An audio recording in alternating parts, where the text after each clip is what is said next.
तो कैसे हैं आप लोग? आज हम लोग बहुत ही बेहतरीन टॉपिक जो क्वालिटी कॉन्सेप्ट्स का पूरा टॉपिक है, पूरे यूनिट को मात्र 1 घंटे में बहुत आसान तरीके से समझेंगे। अगर आपको पूरा यूनिट आसान तरीके से नोट्स के साथ समझना है, तो सिर्फ़ आपको देना है 1 घंटा और इस 1 घंटे के बदले मिनिमम टू मिनिमम आपके एग्ज़ाम में इस यूनिट से 2 से 3 क्वेश्चन आएँगे। मतलब 21 से लेकर के 28 मार्क्स तक का आपका जो आंसर है आप लिख पाओगे अगर आप सिर्फ मात्र 1 घंटा देते हो। इसलिए इस पूरे वीडियो को आप लास्ट तक देखो और आपको सारा कॉन्सेप्ट बहुत आसान तरीके से समझ में आ जाएगा। एक-एक चीज़ को मैं डिटेल में समझाने वाला हूँ, तो बने रहिए मेरे साथ। तो शुरू करते हैं। पहला बात है क्वालिटी कॉन्सेप्ट्स। क्वालिटी कॉन्सेप्ट किसका? तो सॉफ्टवेयर इंजीनियरिंग का। तो क्वालिटी कॉन्सेप्ट्स का मतलब क्या होता है? सबसे पहले वर्ड हम लोग पकड़ते हैं क्वालिटी। क्वालिटी का मतलब होता है कि एक जो सॉफ्टवेयर है, उसमें जो एक प्रोडक्ट बन रहा है, वो किस तरह का बन रहा है, उसका क्या-क्या रिक्वायरमेंट्स, उसमें क्या-क्या गुण रहेगा। क्वालिटी इसका सिंपल मतलब होता है गुण। तो हम एक जब सॉफ्टवेयर बना रहे हैं, तो उसके अंदर में क्या-क्या गुण रहेगा, वो किस तरह से काम करेगा, किस तरह से चलेगा, ये सारा कॉन्सेप्ट जो है क्वालिटी के अंदर में आता है। तो अगर हम लोग बात करें कि एक सॉफ्टवेयर का क्या-क्या क्वालिटी होना चाहिए, तो सबसे पहला क्वालिटी जो एक सॉफ्टवेयर के अंदर में होना चाहिए, वो है फंक्शनैलिटी। फंक्शनैलिटी का मतलब होता है कि उसको काम अपना पूरी तरीके से सही से करने आना चाहिए। जैसे कैलकुलेटर है, तो कैलकुलेटर का काम है कैलकुलेट करना, तो ये उसका फंक्शन है। तो मतलब एक सॉफ्टवेयर जिस चीज़ के लिए बना रहे हैं, वो सॉफ्टवेयर सही तरीके से चलना चाहिए। साथ ही साथ उसका परफॉर्मेंस मतलब उसमें लैग नहीं होना चाहिए। साथ ही साथ उसमें रिलायबिलिटी मतलब वो वर्क करना चाहिए बिना फेल किए, मतलब वो बिना किसी प्रॉब्लम के, बिना कोई ऑब्स्टेकल के वो चलना चाहिए। साथ ही साथ टेस्टेबिलिटी मतलब वो एक जो भी डेटा को दे रहा है, जो भी इंफॉर्मेशन को दे रहा है, वो टेस्टेड डेटा होना चाहिए। साथ ही साथ अवेलेबिलिटी मतलब क्या कि वो हमेशा चौबीसों घंटे सातों दिन वो अवेलेबल रहना चाहिए। इंटरऑपरेबिलिटी मतलब कनेक्शन करके दूसरे डेटा के साथ मिल करके काम कर सके। साथ ही साथ आपका सॉफ्टवेयर सिक्योर हो, फ्लेक्सिबल हो कि कोई भी किसी भी कंडीशन में इसको आसानी से यूज़ कर सके। साथ ही साथ इफिशिएंट होना चाहिए कि आपका जो भी सॉफ्टवेयर है वो बहुत एक्यूरेट आंसर दे। साथ ही साथ यूजेबिलिटी मतलब कोई भी, चाहे एक बूढ़ा व्यक्ति हो, चाहे एक बच्चा हो, आपके सॉफ्टवेयर को आसानी से यूज़ कर ले। तो वर्ड यूजेबिलिटी का मतलब होता है ईजी टू यूज़, आसानी से जो यूज़ कर ले। तो ये सब कुछ क्वालिटीज़ है जो एक सॉफ्टवेयर के अंदर में रहना चाहिए। अगर हम आगे बात करते हैं, तो यहाँ पर एक दिया गया है मॉडल ट्रायंगल, जो कि एक MC calls quality model triangle कहते हैं। मतलब आपका जो प्रोडक्ट है वो 3 फेजेस पर काम करता है। सबसे पहला फेज होता है production operation phase. Production operation phase क्या होता है? जब सॉफ्टवेयर रन हो रहा होता है, जब चल रहा होता है, तो उसमें हम लोग उसके करेक्टनेस को देखते हैं कि वो सही से काम चले, रिलायबिलिटी को देखते हैं कि वो बिना फेल के लंबे समय तक चले, इफिशियंसी को देखते हैं कि वो सही रिजल्ट दे, इंटीग्रिटी को देखते हैं मतलब सारा चीज़ मेरे एक जगह पर एकत्रित हो, यूजेबिलिटी को देखते हैं कि कोई भी पर्सन आसानी से उसको यूज़ कर ले। तो ये सब कुछ बात है जो ऑपरेशंस के समय में जब एक सॉफ्टवेयर चल रहा होता है, रन कर रहा होता है, तब के बारे में बात करते हैं। दूसरा होता है रिवीजन फेज, प्रोडक्ट का रिवीजन। अब प्रोडक्ट का रिवीजन का क्या मतलब? मतलब प्रोडक्ट का मेंटेनेंस, इसका मेंटेनेबिलिटी कैसा रहेगा, फ्लेक्सिबिलिटी कैसा रहेगा और टेस्टेबिलिटी कैसा रहेगा। इसके बाद आता है ट्रांजिशन फेज। प्रोडक्ट का ट्रांजिशन फेज का मतलब जब हम उसको दोबारा यूज करेंगे तो वो कितना पोर्टेबल है, मतलब आसानी से क्या हर एक सिस्टम पर यूज हो पा रहा है, कितना रीयूजेबल है, मतलब आसानी से हम लोग यूज कर रहे हैं। और इंटरऑपरेबिलिटी मतलब अलग अलग ऐप्स में जब हम लोग डेटा को सर्च कर रहे हैं तो कितने कंसिस्टेंसी के साथ अपने आंसर्स को दे रहा है। तो ये जो हमारा डायग्राम है एमसी कॉल्स क्वालिटी मॉडल, ये बताता है कि एक सॉफ्टवेयर को किस तरह से काम करना चाहिए। आगे हम लोग बात करें तो आईएसए जो है, आईएसओ आपका हो गया, क्या हो गया? International standards for software. मतलब सॉफ्टवेयर को बनाने का एक स्टैंडर्ड्स नोम है कि क्या क्या उसके अंदर में क्वालिटीज़ होना चाहिए। जैसे पहला क्वालिटी मेंटेबिलिटी मतलब वो आसानी से मेंटेन हो, इफिशिएंट हो, आपको कभी भी वो गलत आंसर ना दे, सही आंसर दे, सही तरीके से दे। पोर्टेबिलिटी मतलब आसानी से अडेप्ट कर ले कोई भी। रिलायबिलिटी मतलब मैच्योर हो, कहीं भी किसी भी कंडीशन में बिना फेल के वो काम कर सके। फंक्शनैलिटी मतलब वो अपना काम प्रॉपर करे, उसको काम जो असाइन किया गया है, जैसे कैलकुलेटर का काम है कैलकुलेट करना, तो ये उसका फंक्शनैलिटी है, वो काम में वो गड़बड़ ना करे, एक्स्ट्रा करे या ना करे उससे मतलब नहीं है। इसके बाद आता है यूजेबिलिटी, कोई भी छोटा से छोटा बच्चा भी इसको आसानी से यूज कर ले। तो ये सब कुछ क्वालिटीज जो है वो ISO international standard for software के द्वारा दिया गया है कि आप अगर एक सॉफ्टवेयर को बनाते हैं, ये सब कुछ नियमों को, ये सब कुछ फंक्शंस को, ये सब कुछ क्वालिटीज को आपके सॉफ्टवेयर के अंदर में होना चाहिए। अगर हम आगे बात करते हैं तो सॉफ्टवेयर क्वालिटी एट्रीब्यूट्स के बारे में, तो सबसे पहला है करेक्टनेस। क्या सॉफ्टवेयर सही तरीके से काम कर रहा है, मतलब उसका जो सॉफ्टवेयर हम बनाए हैं वो उसका जो भी वर्क उसको दिया गया वो काम सही से कर पा रहा है कि नहीं कर पा रहा है, ये उसका हो गया करेक्टनेस। इसके बाद अगर हम लोग बात करते हैं तो रिलायबिलिटी, मतलब कितना कंसिस्टेंटली एक सॉफ्टवेयर बिना फेल के काम कर पा रहा है, उसमें कहीं फेलियर तो नहीं हो रहा है, तो ये जो फंक्शन हो गया वो रिलायबिलिटी के अंदर हो गया। जैसे कि एक एटीएम मशीन 24 घंटे 7 दिन चलता है तो रिलायबल है, वो बिना थके कंटिन्यूसली काम कर रहा है, तो हम चाहेंगे कि हमारा सॉफ्टवेयर रिलायबल हो। इसके बाद अगर हम लोग बात करते हैं इफिशियंसी, मतलब बिना किसी एरर के with in A second fast respond करे, इफिशियंट रहे हमारा फंक्शन। इसके बाद हम बात करते हैं यूजेबिलिटी के बारे में, मतलब हमारा ईजी टू यूज़ हो, हमको यूज़ करना ये बहुत मुश्किल ना लगे, आसानी से हम लोग यूज़ कर पाए। इसके बाद है मेंटेनेबिलिटी, मतलब इसको मेंटेन करना, इसको अपडेट करना हमारे लिए बहुत ही आसान हो। आगे बात करते हैं पोर्टेबिलिटी, एक सॉफ्टवेयर जो है अलग अलग प्लेटफॉर्म पर आसान तरीके से चल जाए। जैसे एक जूम है, जूम विंडोज़ पर भी आसानी से चलता है, मैक ओएस पर भी चल जाता है, लिनक्स पर भी चल जाता है, एंड्रॉयड पर चल जाता है। तो पोर्टेबिलिटी का मतलब कि अलग अलग सॉफ्टवेयर पर अलग अलग जगह आसानी से ये चल पाए। आगे अगर हम लोग बात करते हैं quality design versus quality of conference के बारे में, तो क्वालिटी डिज़ाइन क्या हो, मतलब आपने जो एक सॉफ्टवेयर बनाया उसके डिज़ाइन को हम लोग बोलेंगे क्वालिटी डिज़ाइन। अब क्वालिटी ऑफ कॉन्फॉर्मेंस क्या होता है, क्वालिटी ऑफ कॉन्फॉर्मेंस जो है कंपैरिजन है डिज़ाइन और एक्चुअल सॉफ्टवेयर के बीच में। मान के चलते हैं आपने जो डिज़ाइन बनाया उसमें आपने बनाया कि आपका रिस्पॉन्स टाइम 2 सेकंड है, लेकिन कॉन्फॉर्मेंस मतलब एक्चुअल आपने जो जो आपका सॉफ्टवेयर बनकर के तैयार हुआ उसमें रिस्पॉन्स टाइम 5 सेकंड है। तो क्या हुआ, कॉन्फ्रेंस में एक्चुअली एक कंपैरिजन होता है, किसका कंपैरिजन होता है, डिज़ाइन और एक्चुअल फील्ड में जो हो रहा है उसका कंपैरिजन हम लोग करते हैं कॉन्फॉर्मेंस में। सिंपल सीधी सी बात यही है। आगे क्वालिटी ऑफ परफॉर्मेंस, मतलब आप जब परफॉर्म कर रहा है आपका सॉफ्टवेयर तो किस तरह से परफॉर्म कर रहा है, तो ये आता है क्वालिटी ऑफ परफॉर्मेंस के अंदर में। आगे हम लोग बात करते हैं कंपाइलेंस टेस्टिंग और कन्फॉर्मेंस टेस्टिंग के बारे में। तो कंपाइलेंस टेस्टिंग क्या है, ये अलग अलग सिस्टम या अलग अलग सॉफ्टवेयर पर वेरी करता है, इसमें लीगल और रेगुलेटरी स्टैंडर्ड्स रहता है, मतलब स्टैंडर्ड्स नॉर्म पर काम करता है। कॉन्फॉर्मेंस टेस्टिंग क्या है, ये अलग अलग सिस्टम या सॉफ्टवेयर में अलग अलग जैसा काम करेगा, क्योंकि इसमें कंपैरिजन हो रहा है, मतलब एक्चुअल डिज़ाइन और एक्चुअल ग्राउंड पर जो काम हो रहा है उसमें कंपैरिजन है। तो क्वालिटी ऑफ डिज़ाइन क्या है, क्वालिटी ऑफ डिज़ाइन हमको बताता है उसका फीचर कैसा है, आर्किटेक्चर कैसा है। तो क्वालिटी ऑफ कन्फर्मेंस आपको बताएगा कि आपने जो कोड किया टेस्ट किया वो एक्चुअली जो आपने सोचा था क्या उतना आप कर पाए हो, इसके बारे में बात करता है। आगे बात करते हैं हम लोग सॉफ्टवेयर क्वालिटी एश्योरेंस के बारे में। सॉफ्टवेयर क्वालिटी एश्योरेंस का मतलब है कि आपका जो सॉफ्टवेयर का जो क्वालिटी होगा उसका एश्योरेंस, मतलब उसका क्या वो सही बन रहा है या नहीं बन रहा है। तो सबसे पहले हम लोग एक सॉफ्टवेयर को बनाने के लिए प्लान करते हैं, प्लान करने के बाद हम एक सॉफ्टवेयर को बनाते हैं और बनाने के बाद उसको चेक करते हैं और फिर उसको रिवाइज करने का काम करते हैं। तो ये हुआ हमारा सॉफ्टवेयर क्वालिटी एश्योरेंस, मतलब हम ये एश्योर्ड हैं या हमारा कस्टमर एश्योर्ड है कि हम जो प्रोडक्ट बना रहे हैं, जो सॉफ्टवेयर बना रहे हैं वो सही बना पा रहे हैं। आगे अगर हम लोग बात करें कि सॉफ्टवेयर जो अब बनकर के तैयार होता है तो ऐसा नहीं होता है कि विद इन ए सेकंड बन जाता है, ये plan by plan step by step बनता है। तो सबसे पहला फेज होता है रिक्वायरमेंट एनालिसिस, मतलब हम अपने ज़रूरतों को एनालाइज करते हैं कि हमको सॉफ्टवेयर किस चीज़ पर बनाना है, फिर उसका हम लोग एक प्लानिंग करते हैं, मतलब हम लोग समझते हैं कि किस तरह से बन रहा है, नहीं बन रहा है, क्यों बन रहा है। इसके बाद होता है हम जो टेस्ट किए उसको एग्जीक्यूट करके देखेंगे और अगर कोई प्रॉब्लम है तो उसको डिटेक्ट करेंगे। प्रॉब्लम अगर डिटेक्ट हो गया, सब ठीक हो गया, तो हम अपने बनाए गए को डिज़ाइन को टेस्ट करेंगे और रीटेस्ट करेंगे और तब तक टेस्ट करते चले जाएंगे जब तक सारा बग सारा एरर खत्म ना हो जाए। तो ये सॉफ्टवेयर टेस्टिंग प्रोसेस जो है हमारा चलता ही रहेगा। तो एक्टिविटीज़ की बात करें तो इसमें हम लोग रिव्यू करेंगे, इंस्पेक्शन करेंगे, टेस्ट करेंगे, ये पूरा मेरा प्रोसेस जो है वो चलता रहता है। क्वालिटी कंट्रोल की बात करें तो क्वालिटी इसमें चेक करना कि सही से काम हो रहा है कि नहीं हो रहा है। तो एसक्यू आपका हो गया क्या, एसक्यू हो गया सॉफ्टवेयर क्वालिटी एश्योरेंस और क्यूसी हो गया क्वालिटी कंट्रोल। तो इसमें क्या होता है, दोनों एक क्या करता है, सॉफ्टवेयर क्वालिटी एश्योरेंस आपके डिफेक्ट को प्रिवेंट करता है और क्वालिटी कंट्रोल डिटेक्ट करता है कि प्रॉब्लम क्या है, एक बचा रहा है और एक डिटेक्ट कर रहा है। ठीक है, आगे आगे बात करते हैं हम लोग कॉस्ट ऑफ क्वालिटी के बारे में कि आपने जो सॉफ्टवेयर बनाया उसको बनाने में आपको क्या कॉस्ट लगा। तो कॉस्ट ऑफ क्वालिटी का मतलब होता है कि टोटल मनी आपने जो एक सॉफ्टवेयर को बनाने में खर्च किया। तो सॉफ्टवेयर में जो खर्च होता है वो एक बार में खर्च नहीं होता है, मेनली टोटल 4 स्टेप में होता है। तो सबसे पहला स्टेप होता है प्रिवेंशन कॉस्ट, मतलब क्या होता है प्रिवेंशन कॉस्ट का मतलब कि आपने जब प्लान किया, आपने जब बनाया तो बनाने के समय में जो खर्च लगा उसको हम लोग प्रिवेंशन कॉस्ट कहेंगे, सबसे पहला।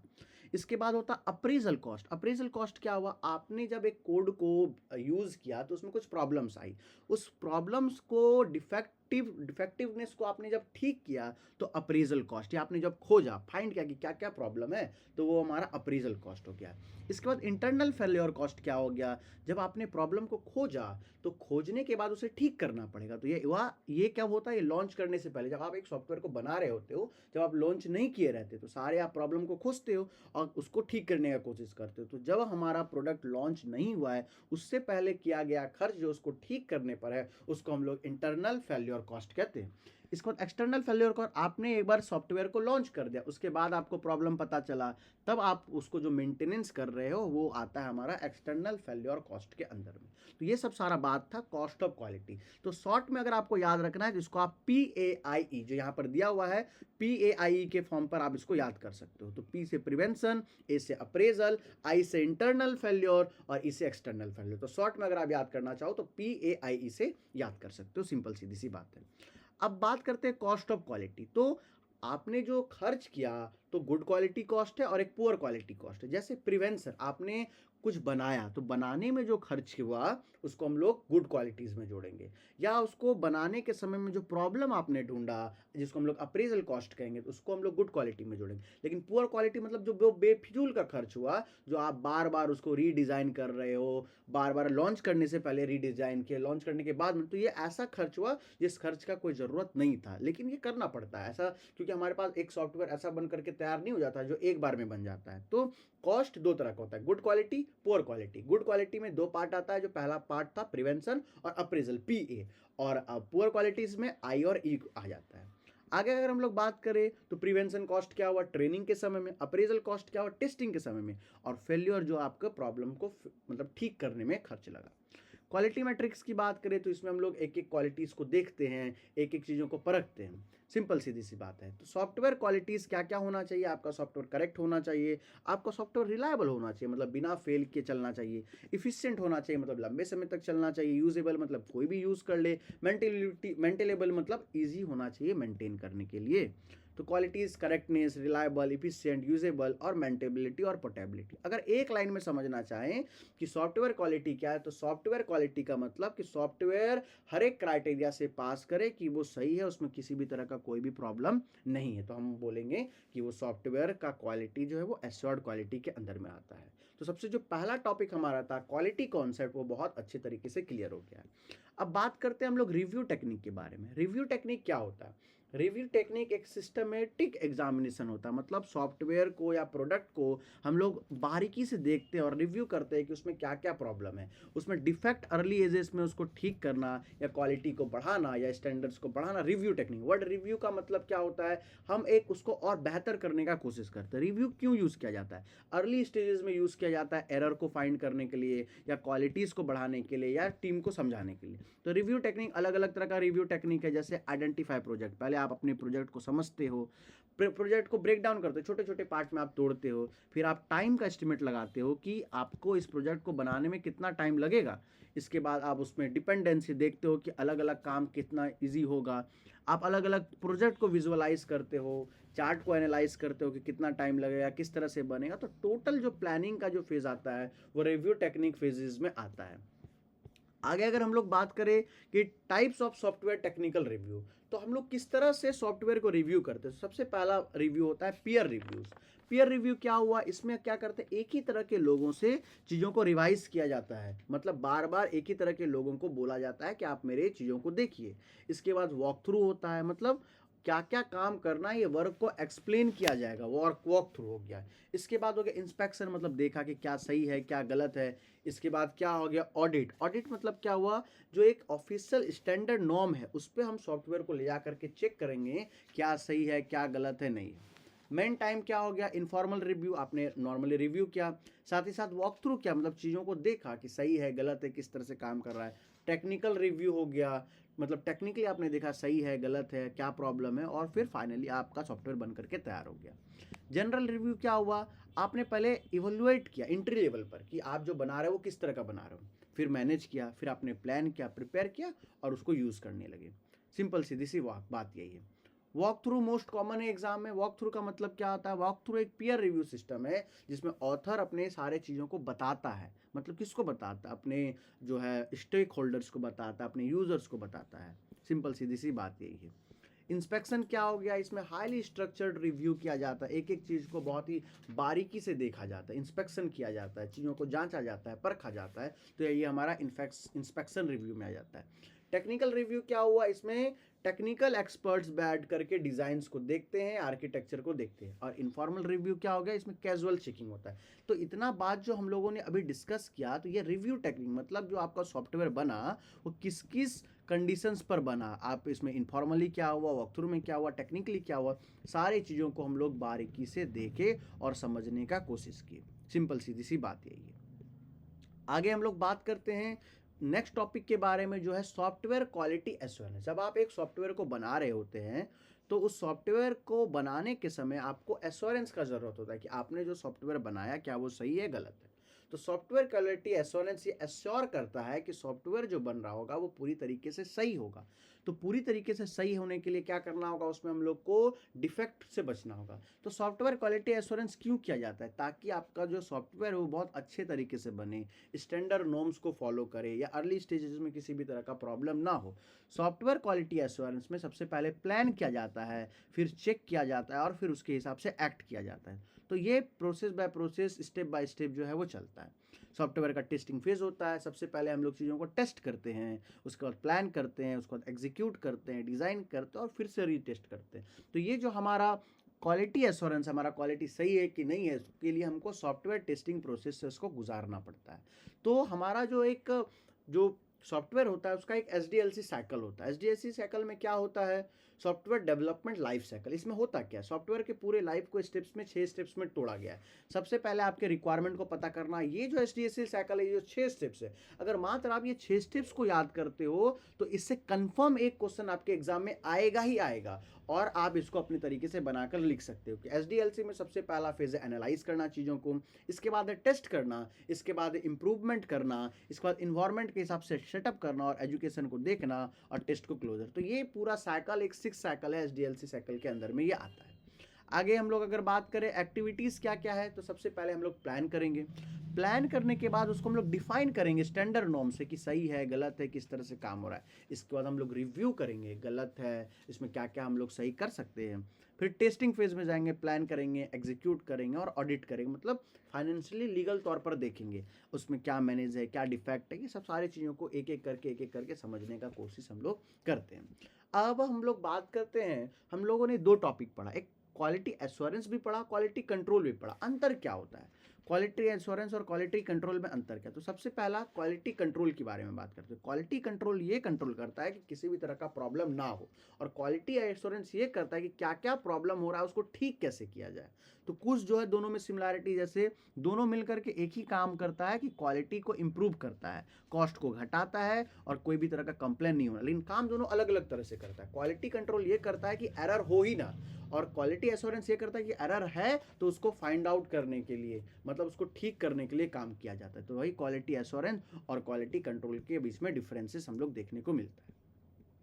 रियल लाइफ एग्जांपल की बात करें तो सॉफ्टवेयर क्वालिटी एश्योरेंस जो है वो IEEE स्टैंडर्ड है, मतलब सॉफ्टवेयर को बनाने का एक स्टैंडर्ड नोम है कि उसमें क्या क्या होना चाहिए, नहीं होना चाहिए, जिससे क्या होगा, आपका बग्स बहुत कम होगा, आप रिलायबल होगे और आसानी से ये काम हो पाएगा।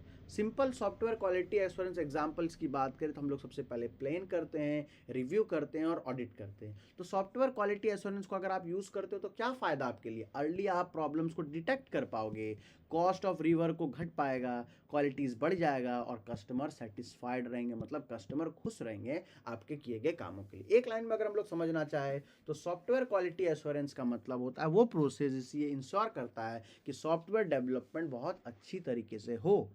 आगे हम लोग बात करते हैं वेरिफिकेशन और वैलिडेशन के बारे में, जो हमारा नेक्स्ट टॉपिक है। वेरिफिकेशन का मतलब क्या होता है, वेरिफिकेशन मतलब चेक करना कि एक सॉफ्टवेयर जो है वो सही तरीके से बना है नहीं, वेरीफाई करना सही है या गलत है, हम लोग सही प्रोडक्ट बनाए हैं कि गलत प्रोडक्ट बना है। लेकिन वैलिडेशन का मतलब होता है कि चेक करना कि राइट सॉफ्टवेयर बना है कि नहीं बना, मतलब ये फाइनल प्रोडक्ट पर पेश करता है। वेरिफिकेशन में क्या देखे थे, वेरिफिकेशन में देखे थे कि सॉफ्टवेयर जो है वो करेक्टली बिल्ड हुआ है कि नहीं हुआ है, सही से बिल्ड है कि नहीं है, सही वे में बिल्ड हुआ है कि नहीं, ठीक है। और वैलिडेशन में मतलब चेक करना, फाइनल प्रोडक्ट को चेक करना होता है। अगर हम लोग वेरिफिकेशन और वैलिडेशन को अगर हम लोग समझना चाहें तो उसके लिए हम लोग इसे समझ सकते हैं। सबसे पहले हम लोग क्या करते हैं, हमारा कुछ रिक्वायरमेंट होता है, ज़रूरत होता है, तो उसको हम लोग पहले टेस्ट करते हैं कि वो रिक्वायरमेंट है जो वो सही से काम होगा कि नहीं, उस रिक्वायरमेंट पे हम आगे बना सकते हैं कुछ नहीं। तो हम लोग हाई लेवल पे डिज़ाइन की चीज़ों को और सिस्टम में उसको टेस्ट किया कि जो हम लोग बनाए वो सही से बनाए कि नहीं बनाए। फिर उसको डिटेल डिज़ाइन किया और सारे डिज़ाइन को एक साथ जोड़े, क्योंकि एक सॉफ्टवेयर जो अलग अलग पार्ट्स में बनता है उसको जा करके ऐड कर दिए। इसके बाद प्रोग्राम स्पेसिफिकेशन, मतलब उसको यूनिटली टेस्ट किए, सही है गलत है क्या है। इसके बाद क्या किया, हम लोग कोड करके सारे को एक साथ एकत्रित कर दिए। तो ये मेरा वेरिफिकेशन और वैलिडेशन के बीच में अंतर था जो हम लोग आगे में देखें। अगर हम लोग समझे बात को, वेरिफिकेशन में क्या होता है, रिव्यू करते हैं सही है गलत है। वैलिडेशन में उसको टेस्ट करके सही करने का कोशिश करते हैं। वेरिफिकेशन डिज़ाइन का रिव्यू करता है और वैलिडेशन सिस्टम का, मतलब वेरिफिकेशन मेनली जो होता है वो स्टार्टिंग फेजेज में होता है, ठीक है, और वैलिडेशन जो होता है वो फाइनल स्टेजेस में होता है। वेरिफिकेशन में क्या है, व्यूज़ को देखना, डिज़ाइन को देखना, कोड को देखना, ये सब सारा काम होता है, ठीक है। रियल लाइफ एग्जाम्पल से अगर हम लोग समझे कि एक ऑनलाइन एग्जाम सिस्टम है जहाँ पर एसआरएस डॉक्यूमेंट को चेक हो रहा है, डेटाबेस से डिज़ाइन देगा, सारे कोड को देखा। वैलिडेशन मतलब क्या कि सही लोग लॉगिन कर रहे हैं कि नहीं, काम वो सही से कर पा रहा है नहीं कर पा रहा है, ठीक है। अगर यूज़र सेटिस्फाइड है तो हम बोलेंगे कि वैलिडेशन सक्सेसफुल है। और उसमें फिर आता है कि हम लोग सॉफ्टवेयर क्वालिटी एश्योरेंस रहेगा वैलिडेशन या वेरिफिकेशन में, कि आपने जो भी सॉफ्टवेयर बनाया है वो सही बनाया है कि नहीं बनाया है। सॉफ्टवेयर को अलग अलग क्राइटेरिया से, टेस्टिंग फेज से, प्लानिंग फेज से गुजरना पड़ता है, तब सॉफ्टवेयर सही बन करके तैयार होता है। एलिमेंट क्या है सॉफ्टवेयर क्वालिटी एश्योरेंस का, तो आपको सबसे पहले देखना पड़ेगा कि आपको सॉफ्टवेयर के बारे में पहले समझना पड़ेगा, एजुकेट होना पड़ेगा, उसको मैनेज करना होगा, सेफली देखना होगा, रिस्क को मैनेज करना होगा, समय के साथ उसमें चेंजेस करना होगा, सिक्योरिटी लाना होगा, स्टैंडर्ड नॉर्म्स पे, मतलब स्टैंडर्डली उसको और बेहतर बनाना होगा, रिव्यू और ऑडिट करना होगा और टेस्ट करना होगा। तो ये सब कुछ क्वालिटीज़ जो है वो सॉफ्टवेयर के अंदर में होना चाहिए। कुछ पर्पज़ रेफरेंसेस दिया गया है। एग्जाम्पल अगर हम लोग सॉफ्टवेयर क्वालिटी एश्योरेंस के बारे में बात करें तो सॉफ्टवेयर क्वालिटी एश्योरेंस जो IEEE जो एक स्टैंडर्ड फॉर्म है वो वेरीफाई करता है कि आपका सॉफ्टवेयर स्टैंडर्ड नॉर्म पर आ रहा है कि नहीं आ रहा है। अगर हम लोग एग्जाम के लिए बात करें तो वेरिफिकेशन का मतलब है कि सॉफ्टवेयर उसके ज़रूरत के हिसाब से बना है कि नहीं बना है। जो एक नीड है, एक कैलकुलेटर को हम बना रहे हैं तो कैलकुलेटर का नीड है कि कैलकुलेटर में चीज़ें कैलकुलेट हो, तो उसमें हम लोग देखें कि हाँ जिस काम के लिए बनाया गया वो बना है। वैलिडेशन का मतलब है कि क्या प्रॉपरली काम कर रहा है, क्या यूज़र का जितना नीड है, जितना एक्सपेक्टेशन है उसको फुलफिल कर पा रहा है। तो वेरिफिकेशन अर्ली फेजेस में ज़रूरतों के लिए, और वैलिडेशन मतलब फाइनल स्टेजेस में। मेनली डिफरेंस है, आपको एक जैसा लग सकता है वेरिफिकेशन वैलिडेशन, लेकिन वेरिफिकेशन वैलिडेशन में अगर एक छोटा सा अंतर समझना चाहे तो वेरिफिकेशन अर्ली स्टेजेस में होता है जो इंश्योर करता है डेवलपिंग स्टेज में, और वैलिडेशन एक फाइनल स्टेजेस में हो जाता है जब बनकर तैयार हो जाता है, ठीक है। सॉफ्टवेयर क्वालिटी एश्योरेंस जो है वो डिफाइन करता है कि आपका किस तरह से काम होगा और नहीं होगा। आगे अगर हम लोग बात करते हैं तो सॉफ्टवेयर क्वालिटी फ्रेमवर्क के बारे में बात करते हैं। सॉफ्टवेयर क्वालिटी हम समझ चुके हैं कि सॉफ्टवेयर का किस तरह से क्वालिटी होगा। फ्रेमवर्क मतलब स्ट्रक्चर, कि सॉफ्टवेयर जो बन रहा है उसका फ्रेमवर्क कैसा होगा, उसका प्रोसेस कैसा होगा, उसका क्वालिटी कैसा होगा। तो क्वालिटी का मतलब क्या है, किस तरह से हम इसको मेजर करेंगे। तो पर्पस क्या है सॉफ्टवेयर क्वालिटी फ्रेमवर्क का, ये क्वालिटीज़ को बताएगा, मैट्रिसेस को बताएगा, गाइडलाइन को बताएगा। हाई लेवल क्वालिटी फ्रेमवर्क्स जैसे क्या है, क्या क्या एक सॉफ्टवेयर के अंदर में क्वालिटी होना चाहिए, क्योंकि इस टॉपिक में हम लोग पढ़ रहे हैं कि एक सॉफ्टवेयर का क्या क्या क्वालिटी होना चाहिए। तो फ्रेमवर्क में जैसे कि वो पोर्टेबल हो, हर जगह यूज़ हो जाए, यूजेबल हो, कोई भी किसी भी कंडीशन में यूज़ कर लेते हैं, रीयूजेबिलिटी बार बार यूज़ हो जाए, करेक्ट हो, मेंटेन्ड रहे, इफिशिएंट रहे, ये सब सारी बातें आता है। क्वालिटी मैनेजमेंट में भी अगर हम लोग देखते हैं तो हमारा जो भी प्रोडक्ट हो प्रॉपरली वे में काम करे। Main component software quality framework में क्या होता है, क्वालिटी मॉडल, एक छोटा मॉडल जिससे हम लोग चीज़ों को मेज़र करते हैं। इसके बाद होता है वही ISO के द्वारा इंटरनेशनल स्टैंडर्ड नॉर्म्स है कि आपका सॉफ्टवेयर क्या क्या चीज़ों को फुलफिल करे। तो क्या होना चाहिए, पोर्टेबल होना चाहिए, रेलिवेंट होना चाहिए, एफिशिएंट होना चाहिए, ताकि आपका सॉफ्टवेयर किसी को प्रॉब्लम क्रिएट ना करे, वो एक तरह से हेल्प करे, जो चीज़ हम लोग आगे देख चुके हैं। ये टेबल भी हम लोगों ने आगे में समझा था। दोबारा जो हमारा इसमें सॉफ्टवेयर क्वालिटी फ्रेमवर्क्स में ये दोबारा टॉपिक। तो कुछ टॉपिक्स ऐसे हैं जिसमें आप एक बार अगर उसको पढ़ लोगे तो वो अलग अलग, जैसे कि सॉफ्टवेयर क्वालिटी फ्रेमवर्क है और क्वालिटी एश्योरेंस है, वो मिलता जुलता, आप उसको अच्छे से बना करके अपने से भी लिख सकते हो। आगे अगर हम लोग बात करते हैं तो सॉफ्टवेयर एक साइकिल को फॉलो करता है। सबसे पहले हम लोग सॉफ्टवेयर को प्लान करते हैं कि क्या उसमें बनेगा, जो हम लोग प्लान कर लिए वो फिर बाद में एग्जीक्यूट होता है, मतलब वो उसको हम लोग यूज़ करते हैं कि हम इस चीज़ को बनाएंगे। बनाने के बाद उसमें अगर कोई तरह का प्रॉब्लम हुआ तो उसको हम लोग रिव्यू के द्वारा ठीक करते हैं और वो प्रॉब्लम आइडेंटिफाई करके आगे और बनता है। तो सबसे पहले हम लोग प्रॉब्लम को आइडेंटिफाई किए, क्या प्रॉब्लम है, अपॉर्चुनिटी किस चीज़ में है, इसका जिसको हम लोग प्लान किए क्या क्या बनाना है, फिर उसको एग्जीक्यूट, उसको रियल वर्ल्ड में लाएं और रिव्यू करके देखें। तो ये साइकिल के तौर पर हमारे लाइफ में चलता रहता है। आगे हम लोग बात करें तो मेनली क्या होता है, सबसे पहले हम लोग प्लान करते हैं, उसके बाद काम करते हैं, उसको चेक करते हैं और एक्ट करते हैं। ये सिस्टम एक सॉफ्टवेयर के अंदर में कंटिन्यूअस फॉर्म में चलता रहता है। तो सॉफ्टवेयर क्वालिटी फ्रेमवर्क जो होता है ये क्वालिटी मॉडल्स पर बताता है कि वो कितना सिक्योर है, किस तरह से काम करे नहीं करे, कि सारे डिटेल में हम सारी चीज़ों को समझते हैं। ठीक है, आगे अगर एक लाइन में समझना चाहें कि सॉफ्टवेयर क्वालिटी फ्रेमवर्क क्या होता है, तो सॉफ्टवेयर क्वालिटी फ्रेमवर्क का मतलब एक ऐसा अप्रोच जो बताता है कि आपका एक सॉफ्टवेयर का जो ढांचा बनेगा, जो फ्रेमवर्क बनेगा, वो किस तरह से बनेगा। जैसे एक घर बन करके तैयार होता है तो घर का एक फ्रेमवर्क बनता है, ढांचा बनता है, तब हमको पता चलता है कि हाँ ऐसे बनेगा। एक हम लोग नॉर्मल पिलर देते हैं, दीवार डालते हैं, तब उसके अंदर का इंटीरियर का काम होता है। उसी तरह सॉफ्टवेयर में भी एक फ्रेमवर्क, एक हम प्रोटोटाइप मॉडल, एक छोटा मॉडल हम बना करके तैयार करते हैं, उस पर फिर हम आगे काम करते हैं। तो इस तरह से इसमें जो है वो काम होता है। आगे हम लोग बात करें फ्रेमिंग एंड एसक्यूए प्लान, मतलब सॉफ्टवेयर क्वालिटी एश्योरेंस प्लान को किस तरह से फ्रेम करते हैं। फ्रेम का मतलब होता है प्रिपेयर करना एक फॉर्मल डॉक्यूमेंट को जो डिफाइन करता है कि सॉफ्टवेयर क्वालिटी किस तरह से रहता है। मतलब हम लोग एक सॉफ्टवेयर को बहुत ही डिटेल में देखेंगे कि वो किस तरह से चीज़ों को अचीव कर रहा है, मॉनिटर कर रहा है, कंट्रोल कर रहा है, पूरा SDLC साइकिल जो होगा वो किस तरह से काम होगा। तो SQA जो प्लान है, सॉफ्टवेयर क्वालिटी एश्योरेंस प्लान, वो कैसे होता है। सबसे पहले हम लोग क्वालिटी स्टैंडर्ड्स को समझते हैं, इसके बाद वेरीफाई करते हैं, वैलिडेट करते हैं, डिफेक्ट को पता करते हैं अर्ली स्टेजेस में, उसको रोल जो है वो देते हैं और ट्रैक करेंगे और उसको इम्प्रूव करने का कोशिश करेंगे। तो purpose of A SQA plan यही है। तो SQA प्लान क्या है, आपके स्टेप बाय स्टेप चीज़ों को करता है। आगे फ्रेमिंग एंड SQA प्लान, तो सॉफ्टवेयर क्वालिटी जब आप बना रहे हो तो आपको एक एक चीज़ों को देखना पड़ेगा कि आपका सॉफ्टवेयर क्या क्या उसके अंदर में चीज़ें हैं जो हो रही है, ओवरऑल डायग्राम आपको समझना पड़ेगा। आगे अगर हम लोग बात करें तो सॉफ्टवेयर का कुछ फेज़ होता है, मतलब सॉफ्टवेयर एक बार में बन करके तैयार नहीं होता है। सॉफ्टवेयर का सबसे पहला फेज़ होता है प्लानिंग फेज़, मतलब हम लोग प्लान करते हैं, इसके बाद एनालाइज करते हैं कि सही है गलत है, किस तरह से बन रहा है। इसके बाद जो हम लोग एनालाइज करके सोचे हैं उसी के बेसिस पर डिज़ाइन बनाते हैं। जब हम लोग डिज़ाइन बना लेते हैं तो हमारा सॉफ्टवेयर को हम लोग चेक करते हैं, उसको टेस्टिंग फेज में डालते हैं और फिर डिप्लॉय, मतलब मार्केट में छोड़ देते हैं यूज़ करने के लिए। तो अगर हम लोग फॉर्मल वेज में समझे कि क्या किस तरह से काम होता है, तो सबसे पहले हम लोग प्रोजेक्ट के रिक्वायरमेंट को देखेंगे कि वो किस तरह से काम कर रहा है, क्या हो रहा है, क्या ज़रूरत है। हम एक प्रोजेक्ट बनाएं, कि हम एक ऐसा ऐप बनाएंगे जो पेमेंट कर रहा है, तो प्रोजेक्ट का रिक्वायरमेंट क्या है कि पेमेंट होना चाहिए।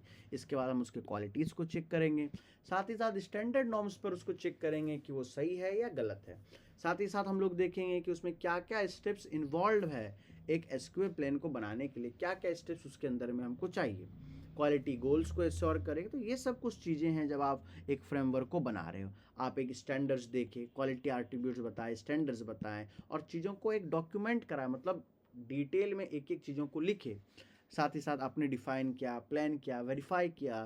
तो ये सब जितनी भी चीज़ें हैं उसको आपको एक एक करके स्टेप बाय स्टेप समझना होगा और आपको आपके एग्ज़ाम में लिखना होगा। SQA प्लेन्स क्या होता है, तो SQA प्लेन वही है सॉफ्टवेयर क्वालिटी एश्योरेंस की, सॉफ्टवेयर आपका कितना सही है नहीं है। अब एलिमेंट क्या है कि आपका सॉफ्टवेयर में टेस्टिंग होना चाहिए, सेफ होना चाहिए, रिस्क मैनेज करना आना चाहिए, सिस्टम में समय के साथ चेंजेस करना आना चाहिए, स्टैंडर्ड होना चाहिए, सिक्योरिटी मैनेजमेंट होना चाहिए। ये सब SQA प्लान सेक्शन में क्या आपको सबसे पहले पता होना चाहिए कि प्रॉब्लम क्या है, क्वालिटी गोल्स क्या है, इसमें स्टैंडर्ड्स और प्रोसीजर्स क्या है, रिव्यू क्या है। एग्जाम्पल की बात करें फ्रेमिंग एंड SQA प्लेन, तो SQA प्लेन मतलब सॉफ्टवेयर क्वालिटी एश्योरेंस प्लान किस तरह से, जैसे एक हम स्टूडेंट मैनेजमेंट सिस्टम बनाए तो स्टूडेंट मैनेजमेंट सिस्टम में हमको क्या ऑब्जेक्टिव है कि मेरे पास सारा डेटा रहे और कोई भी उसको ईजिली यूज़ कर पाए। तो हम जो सॉफ्टवेयर बनाएंगे IEEE SRS जो हमारा एक स्टैंडर्ड नॉर्म्स है उस पर बनाएंगे। हम लोग चीज़ों को वेरीफाई करेंगे, रिव्यू लेंगे दोनों से, लोगों से वॉक थ्रू करेंगे, मतलब लोगों को बताएंगे, एक्सप्लेन करेंगे क्या काम करना है। वॉक थ्रू का मतलब यही होता है एक्सप्लेन करना अलग अलग लोगों को। फिर वैलिडेट करेंगे कि हमारा जो भी बनकर तैयार हुआ वो सही है गलत है, उसमें अलग अलग टूल्स को हम लोग यूज़ करेंगे। सिंपल डायग्राम अगर हम लोग एग्जाम में लिखना चाहें तो एसक्यूए प्लान को ये लिख सकते हैं हम लोग। क्या लिख सकते हैं? सबसे पहले क्वालिटी ऑब्जेक्टिव्स, हमारा ऑब्जेक्टिव्स का क्वालिटी, स्टैंडर्ड या प्रोसेस के बारे में, वेरिफिकेशन एक्टिविटी को वेरीफाई करना, फिर वैलिडेट करना, तो ये सब सारा है।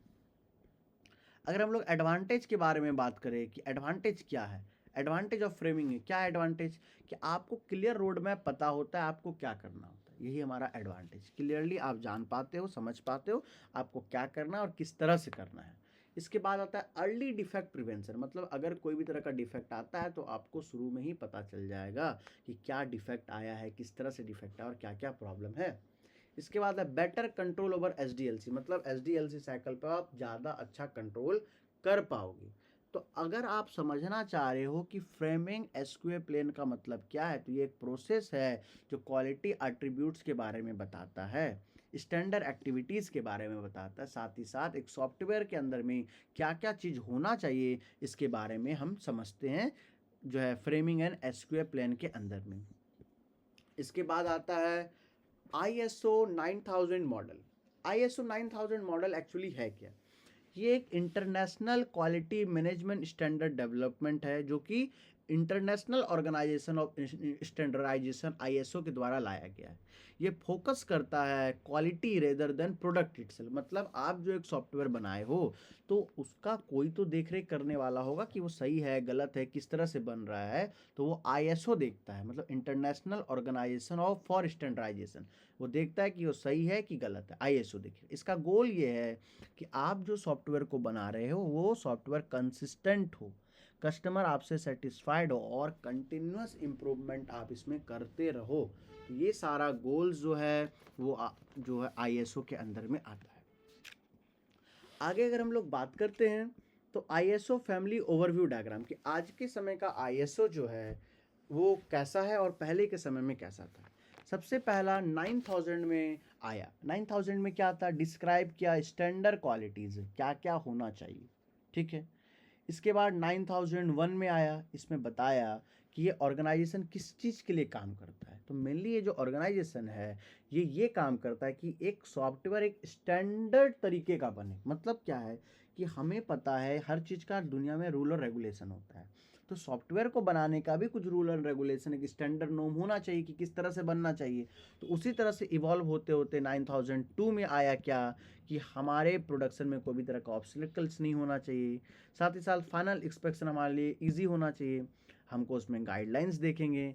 1987 में आया कि स्टैंडर्ड रिलीज फॉर्म में देखेंगे, क्वालिटीज़ देखेंगे, इसको रीराइट करेंगे, ऐड करेंगे। तो 25th एनिवर्सरी जो है 2015 में इसका मनाया गया। तो अलग अलग फॉर्म्स आता गया और ये चीज़ों को और एडवांस करता गया, मतलब जो स्टैंडर्ड नॉर्म था वो समय के साथ और बढ़ता। जैसे कि एक बार कॉन्स्टिट्यूशन भीमराव अंबेडकर ने बना दिया, तो ऐसा नहीं कि वही कॉन्स्टिट्यूशन आज तक चल रहा है, ठीक है, उससे बहुत सारी चीज़ें सेम है, बट समय के साथ उसमें जब जब ज़रूरत हुआ उसमें चेंजेस किया गया। अब क्वालिटी मैनेजमेंट प्रिंसिपल्स क्या होता है? मतलब कि जो सॉफ्टवेयर होगा उसको कुछ क्राइटेरिया से गुजरना होगा। सबसे पहले कस्टमर उससे सेटिस्फाइड होना चाहिए, कस्टमर का फोकस उसमें होना चाहिए। इसके बाद हम लीडरशिप, वो जो सॉफ्टवेयर में है वो लीडरशिप होना चाहिए। लोग उसमें इंगेजमेंट होना चाहिए, लोगों का मतलब लोग इसमें यूज़ करें चीज़ों को।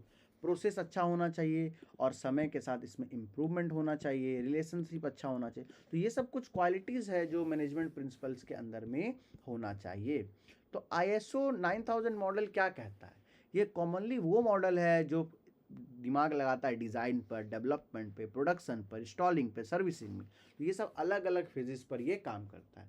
तो सबसे पहले कस्टमर का कुछ रिक्वायरमेंट होता है, उस रिक्वायरमेंट के हिसाब से चीज़ों को डिज़ाइन किया जाता है और जब वो डिज़ाइन बन जाता है तो उसको डेवलप किया जाता है। डेवलप करने के बाद टेस्ट किया जाता है और फिर इसको डिलीवर किया जाता है। तो ये अलग अलग फेजेस जो हम लोग देख पाते हैं। एक बार में सॉफ्टवेयर बनता नहीं है। सॉफ्टवेयर कंपनी डिज़ाइन करती है, जैसे मान के चलते एक लाइब्रेरी मैनेजमेंट सिस्टम, तो लाइब्रेरी मैनेजमेंट सिस्टम को छोटे छोटे पार्ट्स में डिज़ाइन करेगी कि बुक्स कैसा रहेगा, लोग कैसे इनरोल होंगे, बच्चे कैसे आएंगे, बच्चे कैसे पढ़ेंगे। तो एक मॉडल है। तो ये हम जो पढ़े, ये क्या था, ये 9001 मॉडल था। ये मेनली कहाँ यूज़ होता है, डिज़ाइनिंग, डेवलपिंग और इंस्टॉलेशन में। अब आगे हम लोग बात करते हैं, एक एक मॉडल्स को हम लोग समझेंगे। इसके बाद आया ISO 9002 मॉडल। इसमें डिज़ाइन इन्वॉल्व नहीं होता है, इसमें मेनली प्रोडक्शन और इंस्टॉलेशन, क्योंकि पहले में मेरा डिज़ाइन बनकर तैयार हो गया। अब इसको क्या करेंगे, इसको इंस्टॉल करेंगे, मतलब अब ये सर्विस देना शुरू करें। जैसे एक कंपनी एक सॉफ्टवेयर को बनाती है तो क्लाइंट को प्रोवाइड करती है डिज़ाइन, है ना, सिस्टम डिज़ाइन उसको दे करके, और ये मेंटेनेंस या इम्प्लीमेंटेशन प्रोजेक्ट में काम आती है। मतलब सेकंड स्टेप में क्या होगा, जो हमारा प्रोडक्ट बना वो अब यूज़ होगा। इसके बाद आता है ISO 9003। ये मेनली फोकल करता है इंस्पेक्शन पर। सबसे पहले वाले में पढ़े कि एक हमारा प्रोग्राम, एक सॉफ्टवेयर बना। सेकंड वाले में हम पढ़े कि वो इंस्टॉल हुआ।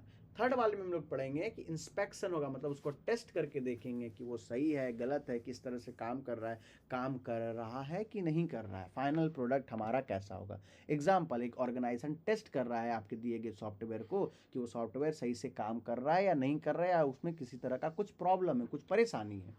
आगे हम लोग बात करते हैं तो कंपैरिजन ऑफ, अगर हम लोग इसके मॉडल, 3 मॉडल के बारे में करेंगे तो ISO में डिज़ाइन भी होता है, डेवलपमेंट भी होता है, प्रोडक्शन भी होता है, फाइनल टेस्टिंग भी होता है, सॉफ्टवेयर नॉर्मल होता है। लेकिन ISO 9002 में डिज़ाइन और डेवलपमेंट नहीं होता है, फाइनल प्रोडक्शन और टेस्टिंग होता है। और ISO 9003 में फाइनल टेस्टिंग बस होगा। अगर हम लोग ISO 9000 का पूरा अप्रोच को अगर हम लोग समझना चाहेंगे तो हम लोग देखेंगे क्या, कंटिन्यूअस इंप्रूवमेंट हम लोग क्वालिटी मैनेजमेंट सिस्टम में देखने पर कस्टमर और अदर इंटरेस्टेड पार्टीज़ के बारे में अगर हम लोग बात करें तो 9000 का अप्रोच क्या था कि कंटिन्यूअस इंप्रूवमेंट हम लोग समय के साथ साथ साथ साथ करते चलेंगे। प्रोडक्ट का रियलाइजेशन हुआ या रिसोर्स का मैनेजमेंट हुआ, ये सब सारा बात ISO 9000 के अंदर में आता है। तो ये क्या होता है, एक PDCA साइकिल को फॉलो करता है। PDCA साइकिल मतलब क्या है, शॉर्ट में आपको PDCA याद करना है। सबसे पहले प्लान करेंगे, फिर उसके हिसाब से हम काम को करेंगे, चेक करेंगे और उसके हिसाब से एक्ट करेंगे। जैसे हम एक सॉफ्टवेयर सबसे पहले प्लान किए कि क्या करना है, नहीं करना है, इसके बाद डेवलप किए, इसको और बढ़ाएं, चेक किए, कंडक्ट के रिव्यू को, और उसके हिसाब से काम किए। बेनिफिट क्या है, इम्प्रूव्ड प्रोसेस कंट्रोल है, चीज़ आराम से धीरे धीरे धीरे धीरे धीरे धीरे कंट्रोल फेस में गया। डिफेक्ट को हम लोग खोजे, रिड्यूस के डिफेक्ट को, और कस्टमर को हम लोग सेटिस्फाई किए अपने दिए गए कामों से।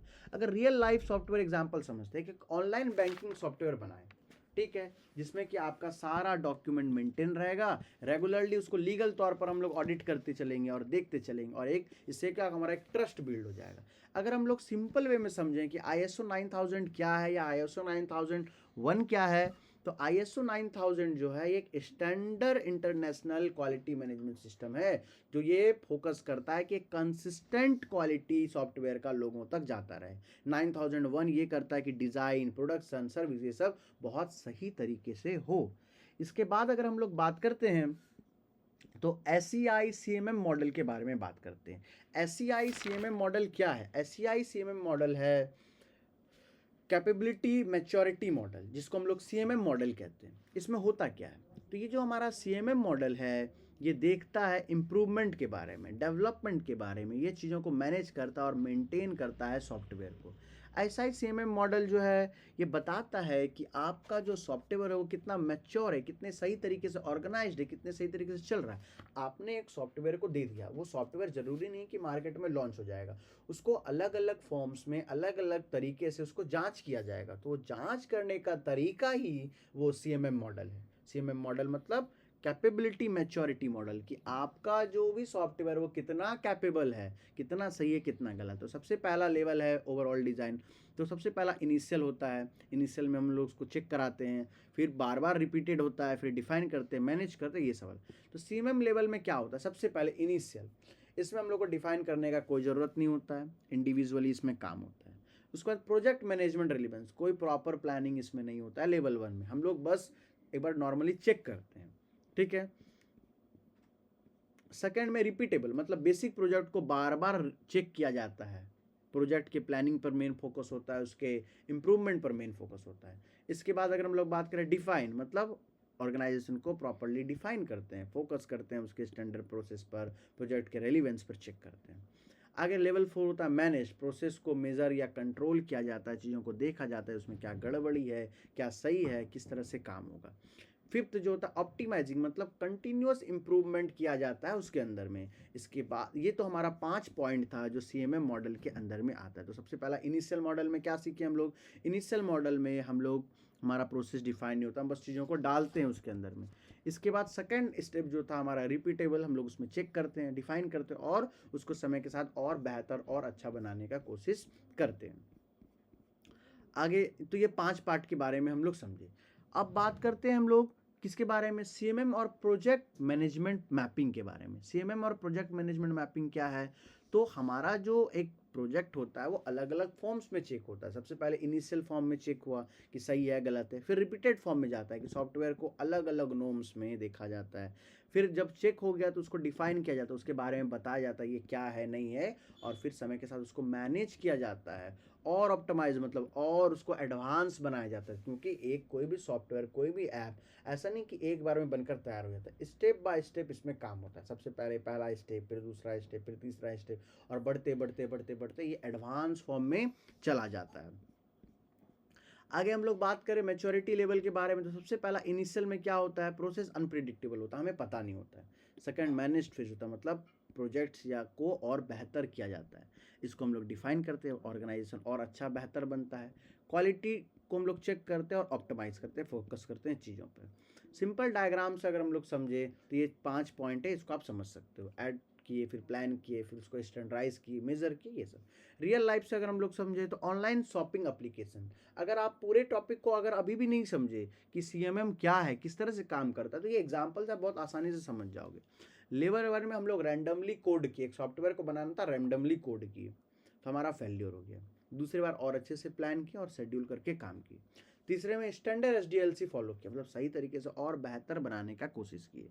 परफॉर्मेंस को मॉनिटर किया और कंटिन्यूअस इंप्रूवमेंट समय के साथ करते चले गए और बेहतर बनाते चले गए। तो इससे होगा क्या, आपका प्रोजेक्ट CIMM में जाएगा तो आपका प्रोजेक्ट पूरी तरह से बेहतर रहेगा, आपके प्रोजेक्ट में किसी तरह का रिस्क नहीं रहेगा, एस्टिमेशन आपको ऑलरेडी पता रहेगा, सॉफ्टवेयर क्वालिटी अच्छा रहेगा और इंक्रीज कस्टमर आपके दिए गए इनपुट से सेटिस्फाइड रहेंगे।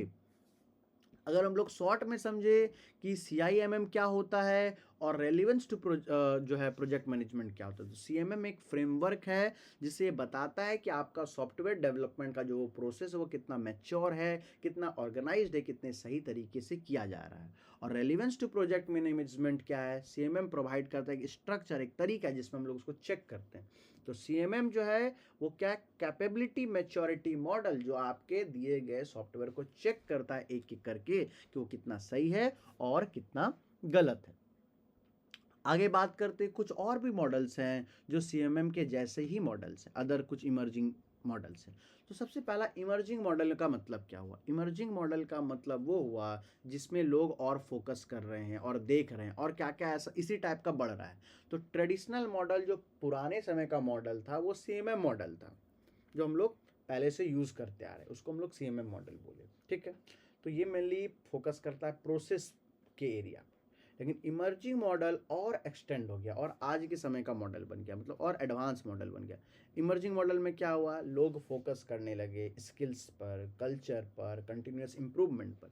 तो आज के समय में जो मॉडल यूज़ हो रहा है इसमें समय के साथ साथ और ज़्यादा धीरे धीरे धीरे धीरे एडवांसमेंट हो रहा है। तो यही बात है इमर्जिंग मॉडल्स के बारे में। अब बात आता है कि पीपल कैपेबिलिटी मैच्योरिटी मॉडल जो CMM मॉडल था उसमें क्या ऐसा प्रॉब्लम्स था या क्या अच्छाई थी। तो CMM एक तरह से फ्रेमवर्क है, मतलब एक तरह से ढांचा है। हम घर को बनाते तो घर को बनाने के लिए हमको एक ढांचा बनाना पड़ता है, एक स्ट्रक्चर बनाना पड़ता है, वैसे ही CMM एक ढांचा है, इसमें हम लोग इम्प्रूव करेंगे और क्वालिटीज़ को, और मोटिवेशन और परफॉर्मेंस इसके अंदर में आएगा। अगर सही लोग सही स्किल के साथ सही इन्वायरमेंट रहेंगे तो सक्सेसफुल प्रोजेक्ट देगा। तो वही CMM बताता है कि अगर सही लोगों को लेकर के, सही स्किल वाले लोगों को लेकर के सही इन्वायरमेंट रहेंगे तो प्रोजेक्ट हमारा जो बनकर के तैयार होगा वो बहुत ही सक्सेसफुल प्रोजेक्ट बनेगा। CMM लेवल में क्या है, मैच्योरिटी फ्रेमवर्क है। सबसे पहला अगर हम लोग बात करें तो सबसे पहला बात है इनिशियल में क्या होगा, पीपल जो है वो चीज़ों को देखेंगे, मैनेज करेंगे, ठीक है, इनिशियल स्टेट में इन्फॉर्मेशन को गैदर किया जाएगा। लेवल 2 जाएंगे तो उसको और बेहतर किया जाएगा, मैनेज किया जाएगा। लेवल 3 जाएंगे तो चीज़ों को डिफाइन किया जाएगा कि जो प्रॉब्लम था इसमें और क्या क्या एडवांसमेंट किया गया, प्रिडिक्टेबल हो जाएगा कि आगे और क्या होगा, और फाइनल मेरा प्रोडक्ट बन करके तैयार हो जाएगा जो ऑप्टिमाइजिंग के अंदर में आएगा। तो ये स्टेप बाय स्टेप में यहाँ पर हमारा काम चलता है। आगे अगर हम लोग बात करें तो इनिशियल फेज हमारा पहला होता है, फिर मैनेज किया जाता है चीज़ों को, फिर स्टैंडर्डाइज किया जाता है, प्रिडिक्ट किया जाता है, आगे बढ़ा जाता है। तो पीपल कैपेबिलिटी मैच्योरिटी मॉडल क्या है? सबसे पहला स्टार्टिंग फेज है, दूसरा मैनेजिंग फेज है, चीज़ों को मैनेज किए, देखे, समझे और उसको बेहतर बनाने का कोशिश की। तीसरा डिफाइंड फेज है, कल्चरल वेल करियर डेवलपमेंट हुआ। प्रिडिक्टेबल क्या है? मॉनिटरिंग फेज हुआ। ऑप्टिमाइज मतलब कंटिन्यूस वर्कफोर्स इसके अंदर में किया गया है। अगर हम लोग एक एक करके समझे, 6-5 पार्ट्स हैं जो अलग अलग, और भी जो इमर्जिंग्स हैं उसके अंदर 5 पार्ट। सबसे पहला इनिशियल, दूसरा मैनेज्ड, तीसरा डिफाइन, चौथा प्रिडिक्टेबल, पांचवा ऑप्टिमाइजिंग। अब एक एक करके इसको बस समझते हैं, फिर हमारा वीडियो यहीं पर ख़त्म हो जाएगा। अगर यहाँ तक आपको बताएं, आपको अगर समझ में आ रहा है बहुत अच्छी तरीके से, तो आप मेरे चैनल को सब्सक्राइब कीजिए, लाइक कीजिए, बेल आइकन बजाइए और कमेंट में लिखिए यस। और कमेंट में कोई भी प्रॉब्लम आपको हो तो आप मैसेज कीजिए, कमेंट कीजिए, और आपको जो भी प्रॉब्लम होगा उसका सॉल्यूशन दिया जाएगा। ये प्रॉपर नोट्स भी मैं प्रोवाइड कर दूंगा। आप कमेंट सेक्शन में नोट्स लिखिए और आपको पूरा नोट्स आपको मैं डिटेल में दे दूंगा। साथ ही साथ और भी अगर आपको सब्जेक्ट पढ़ना है, जैसे क्लाउड कंप्यूटिंग हो गया या एआई हो गया, तो इसके लिए भी आप इस चैनल पर बने रह सकते हैं, क्योंकि और भी टॉपिक्स इसके अंदर में आते रहेंगे। तो अभी हम लोग आगे बढ़ते हैं। तो लेवल जो एक्सप्लेन्ड है एग्जाम्पल्स में, सबसे पहला initial level, level 1 initial. Know people management, इसमें नॉर्मली चीज़ों को हम लोग डाल देते हैं। स्टार्टअप जहाँ पर अधिकतर फेल कर जाते हैं, startup where developer leave, startup वैसा जहाँ पर डेवलपर ही बना करके छोड़ दिया, प्रोजेक्ट फेल हो गया, इनिशियल स्टेट था ये। दूसरा स्टेट आया, क्या आया? मैनेज फेज, मतलब बेसिक एचआर लोग आए, परफॉर्म किए, उसको चीज़ों को ट्रैक किया और एक कंपनी को एक बेसिक जीने का तरीका, चलने का तरीका बताया, मैनेज हो गया। तो सबसे पहले इनिशियल फेज में इसको कुछ रास्ता नहीं पता था, नॉर्मली बस बना करके तैयार कर दिया गया। लेकिन जब उसको मैनेज किया गया तो एचआर वो प्रैक्टिस किए, टेस्ट किए और उसको एक बेसिक आइडिया दे कि तुमको किस तरह से काम करना है। साथ ही साथ उसको फिर डिफाइन किया गया, मतलब उसके रोल को बताया गया कि वो किस तरह से और बढ़ सकता है। जूनियर डेवलपर, सीनियर डेवलपर को बनाया कि किस तरह से हम और क्या बेहतर कर सकते हैं जो हमारा सॉफ्टवेयर और आगे बढ़ सके और अच्छा कर सके। इसके बाद आता है प्रिडिक्टेबल। प्रिडिक्टेबल मतलब हमारा जो परफॉर्मेंस हो या स्किल्स है उसको हम लोग मेज़र किए। टीम बेस्ड कैपेबिलिटी, हम लोग प्रिडिक्ट किए कि किस तरह से काम, हमारा प्रोडक्टिविटी कैसा होगा। प्रोडक्टिविटी एंड स्किल गैप को हम लोग ट्रैक किए कि हमारा प्रोडक्शन कैसा होगा, अच्छा होगा, बुरा होगा, हम कितने अच्छे से काम को करेंगे, कितने बुरे से काम को करेंगे। तो हम लोग प्रिडिक्ट किए चीज़ों को। इसके बाद है ऑप्टिमाइजेशन, मतलब कंटिन्यूस इंप्रूवमेंट। हर एक सॉफ्टवेयर में कंटिन्यूस इंप्रूवमेंट का ज़रूरत रहता है। तो ये टोटल 5 था। सबसे पहले क्या था, हम लोग इनिशियली उसको स्टार्ट किए जिसमें हमको कोई पता नहीं था क्या होगा। फिर एचआर आए, ट्रेनर आए, उसको मैनेज किए कैसे काम करेगा। फिर डिफाइन किया कि इसमें हम लोग और क्या बेहतर कर सकते हैं। फिर प्रिडिक्ट किए और अपनी टीम को बनाए, और ऑप्टिमाइजेशन मतलब बेस्ट बनाने की और बढ़े। Relevance of people CMM to project manage की बात करें तो सबसे पहला आता है स्किल मैनेजमेंट। स्किल मैनेजमेंट क्या होता है? राइट पीपल को हमको लेना होता है। राइट पीपल अगर राइट जगह पर होंगे तो हमारा काम बहुत अच्छा होगा। अगर आप एक ड्राइवर को आप खाना बनाने दे दोगे तो क्या करेगा? वो खाने को जला देगा। या एक कुक को आप जो है वो ड्राइविंग के लिए दे दोगे तो एक्सीडेंट करा देगा। तो मतलब क्या है, क्वालिटीज़ तो दोनों के पास थे। एक ड्राइवर भी क्वालिटी वाला पर्सन है और एक कुक भी है, लेकिन दोनों का स्किल अलग अलग है। तो सही स्किल वाले लोगों को सही जगह पर अगर आप दोगे तो आपके लिए काम करना बेहतर हो जाएगा। साथ ही साथ लोगों को, अपनी टीम को मोटिवेटेड रखना ताकि आपका प्रोडक्शन ज़्यादा से ज़्यादा हो पाए। टीम में स्टेबिलिटी रहे, टीम ऐसा ना हो कि बार बार चेंज होता रहे, और टीम जो है क्वालिटी चीज़ों को दे कम डिफेक्ट के साथ। अब बात करते हैं कैपेबिलिटी मैच्योरिटी मॉडल का इंटीग्रेशन के बारे में।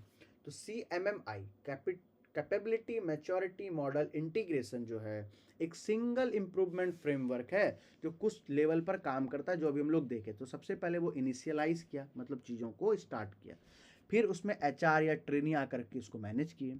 फिर उसको डिफाइन किया गया कि उसको क्या क्या तरह का काम करना है, कैसे कैसे काम करना है। इसके बाद उसको क्वालिटेटिवली मैनेज किया गया, मतलब उसमें और क्या बेहतर किया जाए जो आगे बढ़े। इसके बाद ऑप्टिमाइजेशन, ऑप्टिमाइजेशन मतलब और बेहतर बनाना और सुंदर बनाना। तो ये स्टेप बाय स्टेप में यहाँ से यहाँ तक ये जा रहा है, स्टेप बाय स्टेप में काम कर रहा है। ऐसा नहीं हो रहा है कि एक बार में हमारा काम होकर के तैयार हो जाए, नहीं, एक स्टेप को फॉलो कर रहा है इनिशियल स्टेजेस से। आगे हम लोग बात करें तो क्या था इनिशियल स्टेजेस में, सबसे पहले हम लोग नॉर्मल अनप्रिडिक्टेबल होकर के काम किए, लेकिन जब जो एचआर आए तो उसको सही तरीके से काम कराया गया। एक गोल दिया गया कि क्या काम करना है, कैसे काम करना है, किस तरह से काम करना है, क्वालिटी को कैसे बढ़ाना है, तब तो हमारा समय के साथ और इम्प्रूवमेंट होता गया।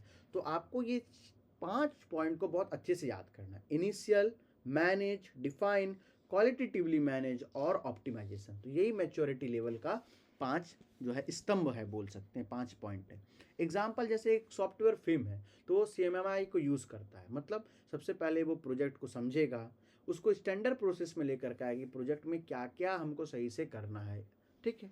इसके बाद आता है एक और मैच्योरिटी मॉडल है जिसको हम लोग एजाइल प्रोसेस मैच्योरिटी मॉडल कहते हैं। एजाइल प्रोसेस क्या होता है, एजाइल में क्या होगा, नॉन एक्सटेंशनल एजाइल कुछ होता है जो स्टार्टिंग एरा में है, या फिर उसके बाद इनिशियल एरा में, फिर जस्ट स्टार्टेड एरा होता है, फिर डिफाइन होगा, फिर मेजर, मतलब समय के साथ साथ वो बढ़ता चला जाएगा। तो प्रोजेक्ट मैनेजमेंट मैच्योरिटी लेवल में सबसे पहला नॉन एग्जिस्टेंट एजाइल, मतलब ये इनिशियल फेज है, एजाइल लेवल का इनिशियल फेज है। इसका थोड़ा एडवांस हुआ तो बेसिक फेज बना, फिर वेल डिफाइंड बना, फिर धीरे धीरे, मतलब कहने का ये मतलब ये पांचों से कि कोई भी प्रोजेक्ट एक बार में नहीं बनता है। सबसे पहले एकदम बेसिक से भी नीचे में कुछ आइडिया नहीं रहता, इसके बाद हमारा बेसिक फेज बन करके तैयार होता है। बेसिक फेज के बाद हम लोग उसको वेल डिफाइन करते हैं, मतलब सही तरीके से उसको डिफाइन किया गया है। जब सही तरीके से वो डिफाइन हो गया तो उसको डेवलपमेंट फेज में दिया गया, उसके बाद उसको फुल फ्लेज इस तरह से बनाकर तैयार किया गया जो हमारे लिए बहुत ही बेहतर हो। आगे बात करते हैं, अगर हम लोग कंपैरिजन करें CMM और प्रोजेक्ट CMM पर, तो फोकस क्या है, एक में फोकस है प्रोसेस पर, एक है फोकस लोगों पर। दूसरा गोल क्या है, प्रिडिक्टेबल सॉफ्टवेयर, मतलब इसमें जो सॉफ्टवेयर होगा वो प्रिडिक्टेबल, हमें पता होगा कि किस तरह का सॉफ्टवेयर आने वाला है, लेकिन इसमें स्किल्ड वर्क फोर्स होगा, मतलब इसमें जो काम होगा वो स्किल्ड लोग करेंगे। इसमें प्रोजेक्ट कंट्रोल रहेगा, इसमें टीम का परफॉर्मेंस रहेगा। आउटकम क्या है, इसमें क्वालिटी सॉफ्टवेयर अच्छा आएगा और इसमें एक ऑर्गेनाइजेशन सस्टेनेबल रहेगा। तो सिंपल वे में अगर हम लोग समझे तो quality, organisation quality, process quality और पीपल क्वालिटी पर डिपेंड करता है, मतलब CMM और CMMI पर। रियल लाइफ एग्जांपल से समझे तो हम लोग CMM इसीलिए यूज़ करते हैं ताकि हमारा सॉफ्टवेयर वो स्टैंडर्ड तौर पर रहे और रिजल्ट ऑन टाइम पर आए। अगर हम लोग एग्जाम के लिए समझना चाहें कि हम लोग एग्जाम में क्या लिख सकते हैं, तो CMM एक ऐसा मॉडल है जो आपके वर्किंग कैपेबिलिटी को और ज़्यादा बढ़ाता है, आपके परफॉर्मेंस को और ज़्यादा बढ़ाता है और चीज़ों को मैनेज करता है। तो ये था पीपल CMM। और इमर्जिंग मॉडल क्या है, इमर्जिंग मॉडल जो है वो फोकस करता है पीपल पर, एजिलिटी पर, कंटिन्यूस इंप्रूवमेंट पर, और ये कॉम्प्लीमेंट करता है ट्रेडिशनल, मतलब ट्रेडिशनल तरीके से काम करता है। इसी के साथ हमारा जो यूनिट 3 था, जो जिसमें क्वालिटी कॉन्सेप्ट्स और अलग अलग चीज़ों के बारे में समझे थे, वो पूरी तरह से ख़त्म हो चुका है। इसको बनाने में बहुत सारा एफर्ट्स हम अपना डाल रहे हैं, तो आप पूरे वीडियो को लास्ट तक देखिए और चीज़ों को समझने का कोशिश कीजिए। अगर आपको समझ में आ रहा है तो बहुत अच्छी बात है, क्योंकि इसी तरह का वीडियो और भी आता चलेगा जो आपके एग्ज़ाम्स के लिए, आपके इंटरव्यूज़ के लिए, आपके फ्यूचर नीड के लिए बहुत ज़्यादा ज़रूरत होगा। Thank you so much.